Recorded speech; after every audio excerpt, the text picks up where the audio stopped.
Folks, thanks for coming on the line with us today. This is John Dubas over at the brokerage here in Louisville, Texas.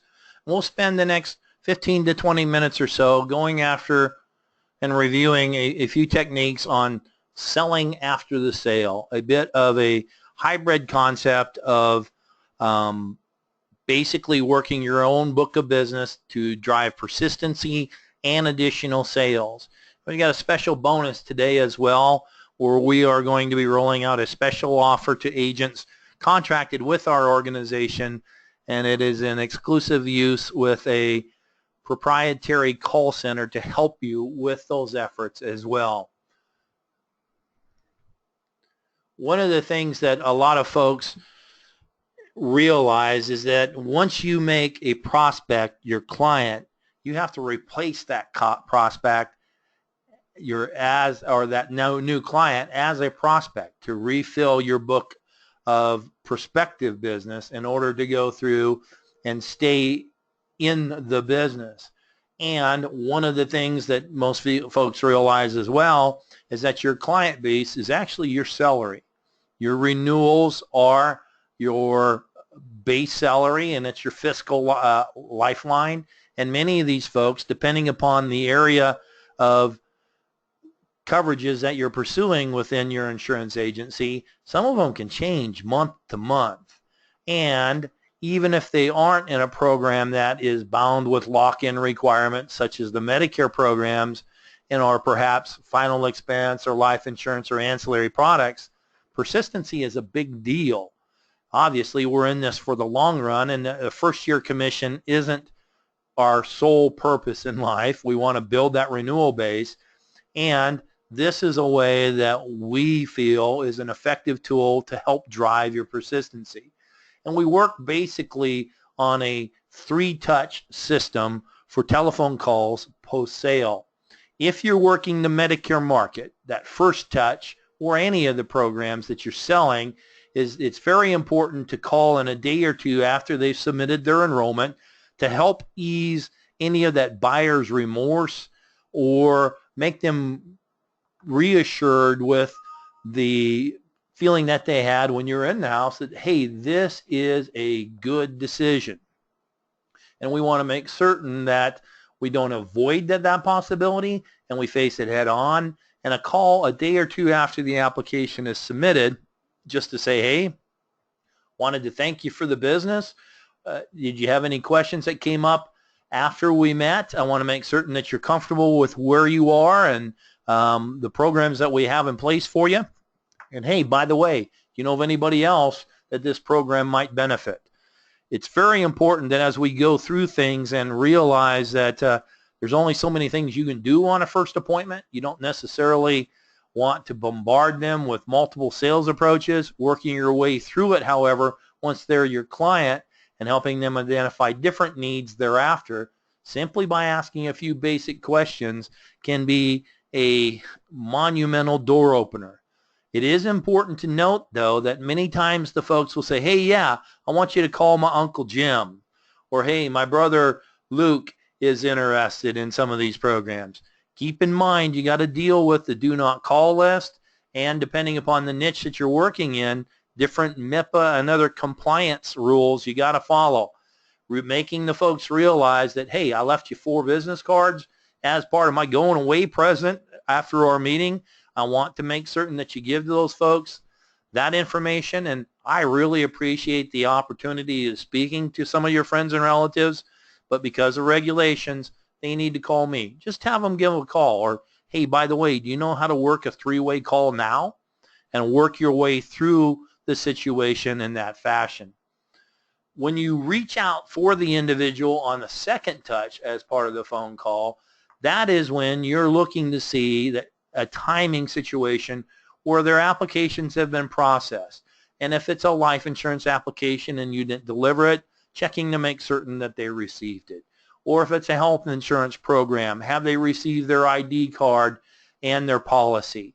Different pieces of information just on a follow-up basis to once again reassure them that you're there for them and that you are a source of information not only to them about their policies, but for their friends and neighbors as well.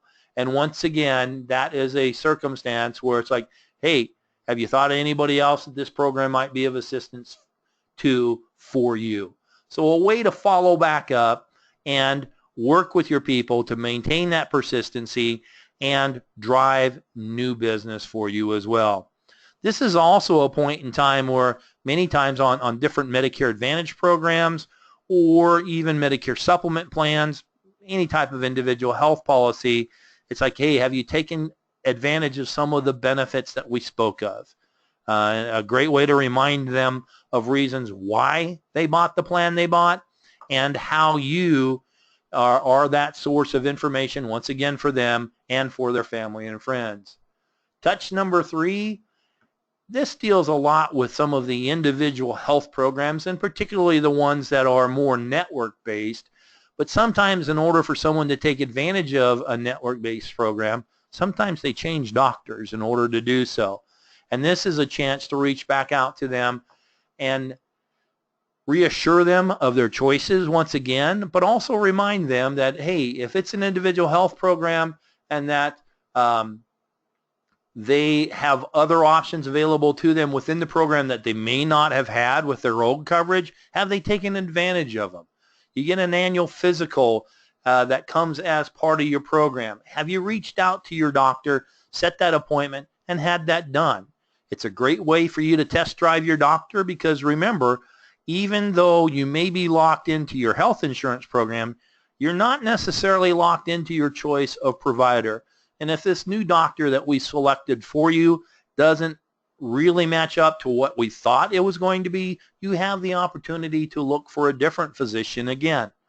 Medicare Advantage plans, yeah, you're locked into the program with some special election period exceptions, but you can change that doctor. So some of the things that we need to look at there as well. This is also one of the points in time where the person can become much more familiar with the entire network through asking some questions with their new physician. You know, if they haven't had an opportunity or a need for different specialists, it's not as big of a deal. But if perhaps they chose their primary care physician because they're attached to their specialist and it was a different network, a different plan, that might be something to then review. How do I go about taking care of referrals or some of the base pieces of how the plan works for them with their new doctor? Who in your office handles that? And it then once again gives you the opportunity to sing your own praises with the knowledge that you brought to them with this program and gives them the opportunity to tell more of their friends and neighbors about you. So we've kind of beaten this one up in the previous one, but there are also these different points in time where it gives them then the opportunity to realize that they can take advantage of that network beyond some of the folks that they're accustomed to seeing.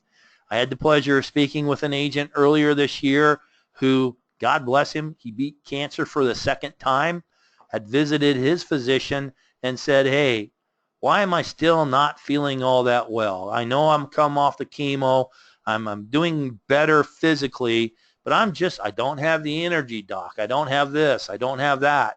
And the doctor, being one that was gifted with a sense of humor, reached out and poked him in the belly, which a whole number of us have, and said, hey, one of the things you got to take care of outside of the fact that you are now beating cancer is you need to get in better shape.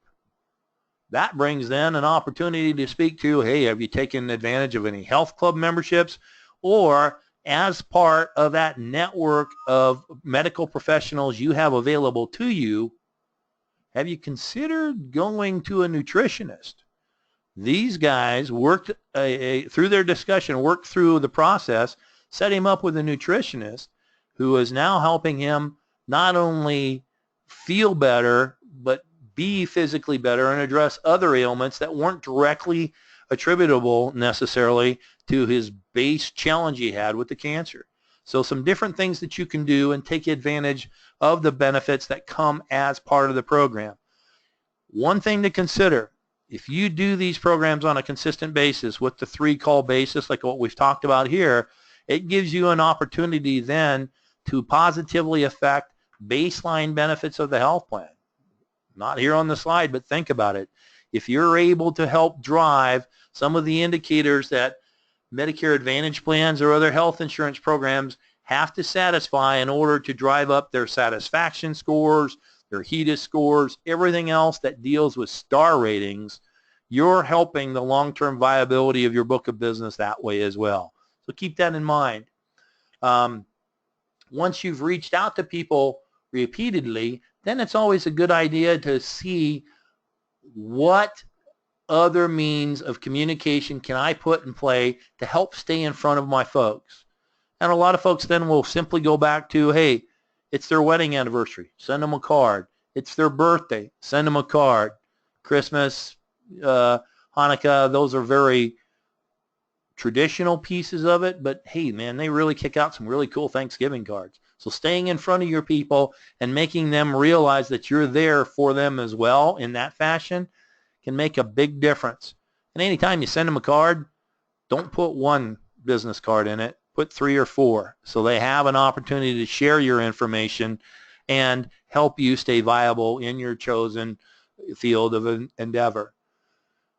Part of these follow-up calls is then an opportunity to follow up on the mini fact finder that you did in the initial appointment. If you didn't do that, it's also an opportunity during that first appointment. You didn't do that. It gives you the opportunity to ask about those questions. And it doesn't have to be the ways of making you talk with bright lights and everything else saying, guys, here's an interrogation coming your way. It might be as simple as on the discussions that you do as a follow-up, hey, I ran across a really great dental program that's pretty simple. Are you interested in details? You don't have to beat them over the head with it. Or say we have a really innovative program that incorporates in dental, vision, and hearing products. Are you interested in some details? It's not a hard pitch. It's not a whole bunch of different pieces that can make your life miserable with how am I going to say this. Just come out and say it. Hey, you need some? I'm selling. You buying? We also have a very innovative way of working into final expense procedures, or I shouldn't say procedures so much, but opportunities through our Legacy Safeguard pre-planning system that's available to them without cost. Learning details about that program walks you into a final expense sale. So offering them other opportunities with products that you have available can be a big thing for you. Sometimes it's just a question of having the people know that you offer a full portfolio of products. It gives them an opportunity to select from you because they know that you do it. That basic little fact finder doesn't have to be a big drawn out type of production. I remember at one particular point in time when I worked for Prudential Insurance, one of our fact finders was 18 pages long. Like, I'm not really doing an estate plan here. I'm just trying to find out if they need some insurance. Keeping it simple sometimes can make a big difference, but not being afraid to ask just a question or two. Because a lot of times folks don't sit around and ponder the mysteries of life. You giving them a suggestion or two of what might be available might be exactly what they need to think of that next product they need from you. And that cross-selling, it creates those relationships, and studies have shown, hey, the more products you have in the house, the higher persistency is with all the products in the house, and the less likely you are to lose that individual as one of your clients. Property and casualty companies are really good at showing us all an opportunity of asking for one more thing. It's the question that Cigna has in some of their trainings. Hey, you want fries with that? Being a little bit persistent without being pushy, but just asking one more question can make a difference. And what you're talking about, John, boy, there's a lot of calls involved there. What about if I really want to work my business a little more thoroughly, a little more completely, and with perhaps a wee bit more direction? Well, here's the thing I talked about at the beginning of today's presentation, and that is a special offer that we have with agents that are contracted with us that satisfy certain requirements, and that's a use of our proprietary call center. Ooh. A lot of times folks don't want to dial through their entire book of business. I think it's a good idea. You really need to stay in touch with them.